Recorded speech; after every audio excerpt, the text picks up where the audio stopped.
Hello there, and welcome to episode 1 of Building the Things and Places from a book I'm writing in the world of Minecraft. My story takes place in a mystical and medieval world full of magic and darkness, where the lead character Clay lives in a small farming village with his parents. For the first episode of this series, I wanted to keep it really simple and just build the house they live in. His mother is quite the avid gardener, and I wanted to show that with a small garden that's built just outside their house. For those of you more interested in the realistic building side of this, I tried to keep the house slightly run down with a more mossy feel with the mossy cobblestone, and smooth stone. I think that's what I used. A small tip for any of you out there working on any builds with large roofs, something I've found recently, is that building smaller protruding roofs in the roof makes it feel so much more full. Just a little tidbit of knowledge for you guys if you're interested.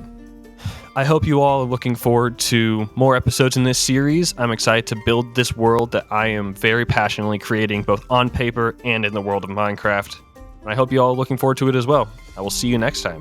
Hello there, and welcome to episode 2 of Building the Things and Places from a book I'm writing in the world of Minecraft. In the previous episode, I built the home of the lead character, Clay, and the house he lives in with his parents. And in this episode, I work on the beginning of the walls around the city of Crestfall, the city that Clay lives in. Now, this was quite a monumental task, and I had to split the entirety of the walls into 2 separate videos. The next one will be coming very soon, probably tomorrow. Keep an eye out for it. The city of Crestfall is on the less populated side with a very small community, but it's a very peaceful place to live. The city does have its own struggles, though, in resources for building and protection. And only recently did they begin to receive aid from the city of Kurian, which is just south. For anyone looking for some building tips, I don't think I have any this episode because I had no idea what I was doing this entire time. I basically just was repetitive in the style. The best advice I could give is try and give little bits of depth and detail, like using stairs and slabs whenever it comes to builds like this, because it just makes them feel so much more active, I guess. But then again, I'm no expert, so I hope you all are looking forward to episode 3 coming out very soon. Be on the lookout, and I will see you all next time. Hello there, and welcome to episode 3 of Building the Things and Places from a book I'm writing in the world of Minecraft. Last episode, I worked on the towers surrounding the city of Crestfall, where my lead character, Clay, lives with his parents. And in this episode, I'll be building the walls surrounding the city in between the towers, as well as building the gates leading inside and outside of the city. As this is going on, I wanted to give you guys a little bit of lore for the day, and that is that my world consists of 12 great cities, each of which is unique in their own way, in the way they are built, in the way that they function, as well as each city represents something different. Now, if you watched my last episode, you would know that the city of Kurian was mentioned, and that city is one of the great cities and represents courage. And I'm not going to tell you why, but there is a reason it represents courage, but that is for a far later date. So stay tuned, maybe one day you'll find out.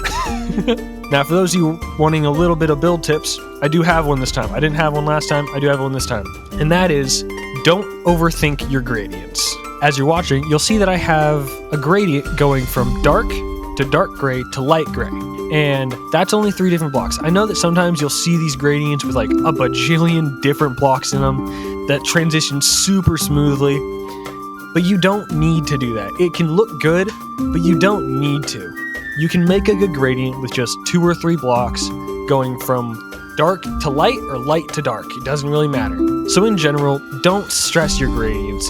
Keep it simple and it works well. At least that's how I think. I hope that helps some of you out when it comes to building with gradients. I don't know if it'll make that big of an impact, but I hope it was helpful in some form or fashion. And I hope you guys will stay tuned to the next episodes of the series where we begin to build the internal city of Crestfall. Thank you so much for watching. I'll see you in the next one. Hello there, and welcome to episode 4 of Building the Things and Places from a book I'm writing in the world of Minecraft. In the previous episode, we worked on the walls around the city of Crestfall. And for those of you slightly confused about what that means, you may want to go check out my previous shorts. They kind of explain what's going on. But in this episode, I'm building the pathways throughout the city of Crestfall, as well as the first of many buildings, that being the tavern.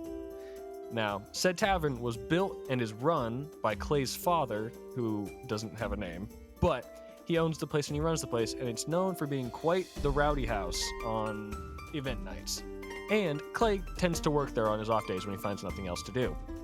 As for the build side of it, I am actually really proud of how the roof turned out with the texturing. It's something I haven't tried before, that kind of color scheme, so it turned out really great. As well as the interior was, I'll say it's not my greatest work, but I'm really proud of how the barrels turned out, and I feel like it kind of does sell that tavern-esque feel. As for anyone looking for any tips when it comes to building and stuff, this episode's tip is reference images and how absolutely crucial they are to a good build. Like, I didn't understand this until very recently. A little bit of reference for any build really takes it so much farther than what you can do with your imagination. Not that your imagination can't do incredible things, but having something to base it on lets you think up using blocks in different ways than you've ever thought before.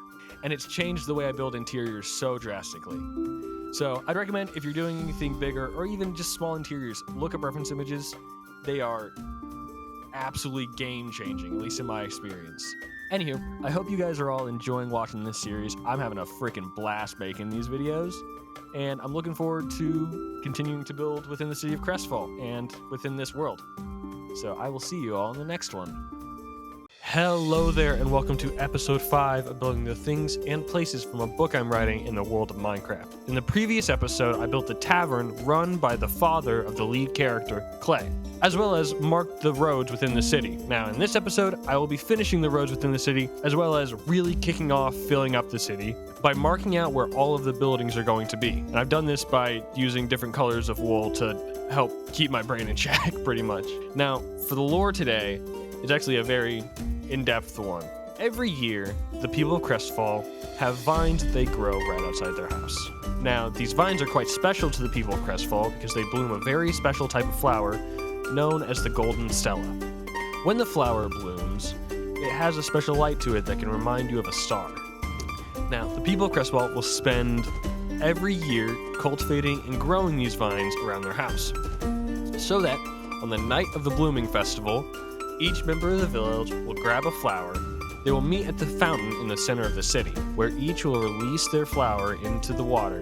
A moment of silence is given for the people and loved ones that have been lost throughout that year, as well as hoping for a better year to come. Anyway, hope you enjoyed the video, and I will catch you in the next one. Hello everyone, and welcome to episode 6 of Building the Things and Places from a book I'm writing in the world of Minecraft. Now, we're closing in on 7 episodes, which is kind of crazy to me that it's only been a week. It feels like forever. But in this episode, nothing much happens. I build like 3 houses, and as I was building all of these houses, I had a realization. I don't know what to put in the village besides houses. So, if you all are interested, leave some comments on ideas for things I could build inside of the city. Maybe it's a special kind of market hut that sells something unique. Or if it's a house, maybe it has like a special texture to its roof or something. You guys are going to have a lot more ideas than I do currently. But I'd love to see all your thoughts and ideas in the comments. And as for the lore for today's episode, if any of you have watched episode 1, where I kind of mentioned what my world is about, you might remember me saying something about magic and darkness. Now, that darkness is shown in my world by a series of creatures that have been corrupted by a dark force from a land known as Rooks. The darkness that comes from Rooks has infected a large majority of the creatures that live in this world, and it's been doing that for about 100 years. So there are monsters that are not too friendly to humans living just outside the walls of every city. But most of the time, villages with walls tend to be safer because most of those creatures are small and not too strong. There is a few exceptions. Anyways, I will catch you all in episode 7, and I cannot wait to see all your guys' thoughts. Hopefully, episode 7 will have some of those thoughts and builds. So bring on the awesome comments. Hello, and welcome to episode 7 of Building the Things and Places from a book I'm writing in the world of Minecraft. In the last episode, I asked you guys for comments on things I should build in the city of Crestfall because I was running out of ideas. And the first one I got, I decided, why not go ahead and just do it? So, the idea said an overgrown looking house with a mix of moss and leaves for the roof might look really cool.